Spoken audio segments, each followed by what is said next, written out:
All right, guys, good morning and welcome back. All right, so in this video now, we want to learn how to draft the sleeve of the suit, which is majorly the sole problem of most designers who make suits. Now, most of us or most of them do have issues on how to draft a perfect sleeve for your suit. Now, I believe you must have watched the first video I made on how to draft the bodies, and as well you have seen the cutting procedures. If you notice in the shoulder measurements, we went up by half an inch or quarter inch on the front panel, which I will still explain more in my subsequent videos.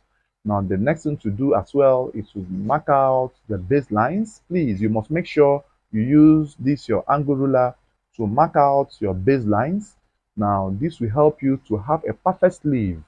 Even though you might have used a straight ruler, it's advisable you use this rule to mark out your lines, and then make sure you give some allowances at that base, at least 2.5 inches or 3 inches gap at the side as shown. This will help you to give the curve that will be applied on the suit. Then after that, you connect the lines in this form. Connect the lines in this form. It must be straight as possible. Then the next we will do now is to sleeve length measurement. We have is 18 and a half, 18 and a half sleeve length. Then you mark 18 and a half inch there plus extra. So you mark 18 inches there for the inner arm plus 2 inches, right?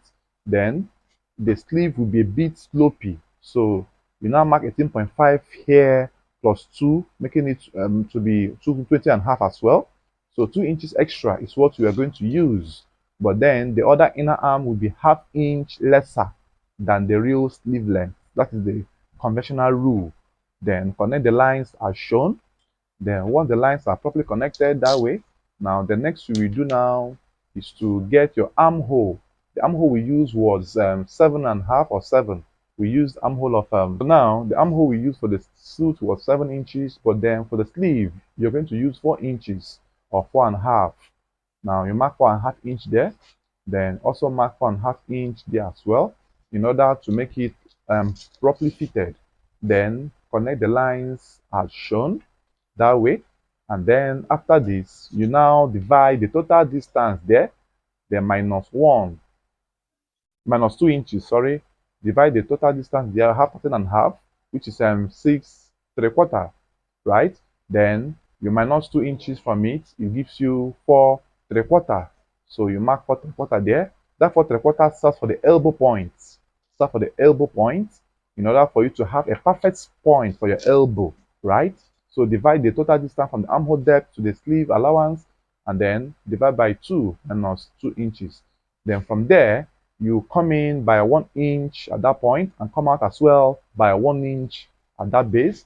Then from there, come in by 1.5 inch here, and then come in by 3/4 inch at that point. You just to give the curvy effect. Then come out by 3/4 inch in, and then come out by 1.5 that point. Then from here, come up by 1 inch from there, and then you go to aliquot part. Your aliquot table measurements we have from those divisions we did at the onset. For the aliquot measurements, we are going to use the 1/5, the 5.25, right? That's 5.5. That's the first division. Then apply 5.5 from that 1 inch you came up in order for you to achieve a perfect point there. And then the last one is the 1/6, which is what we are going to use. So you now use the 1/6 measurement and apply from there as well. Then, which is 2.75. Then add extra half inch backwards. Then add half again frontwards. That the 3 lines must be half inch both front and back. And then you apply 3.5 from there. 3 inches from that 1/2 inch that came out. That's 2.75. Then you connect this part as well. Make sure it's grinding with the 418 you have. Then because of the nature of the small boy, then you come back a bit and then mark 5.5 from the center sleeve, and then you connect from there to this point. Then you make sure it's properly connected in that direction, and then connect these points as well.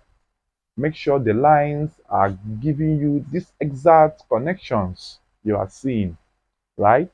So just to make sure it's coming out from that base, and then connect in this form.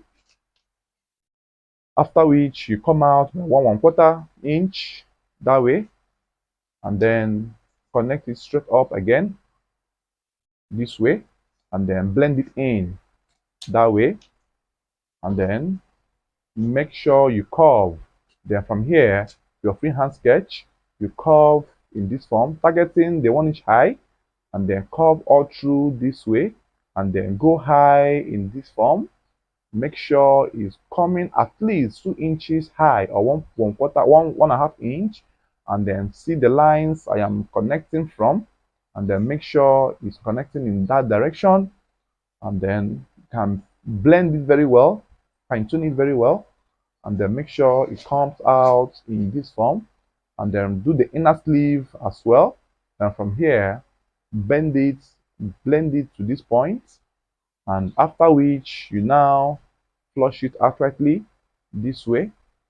Now just make it to have that curvy effect. You can use your hip curve to connect this. Then we are done with the sleeve. That this one will give us both for the inner arm and the outside arm. So we are going to give the vent measurement. So from the hemline, 5.5 inch is for the opening for the sleeve. Then just blend it out by 1.5 inch that way, and that serves you for the sleeve. Don't forget that both the front and back is inside this. So we are going to cut this now, and then bring the inner sleeve out. This is called a two-piece sleeve. So I will cut this and show you how to bring out the inner sleeve from here.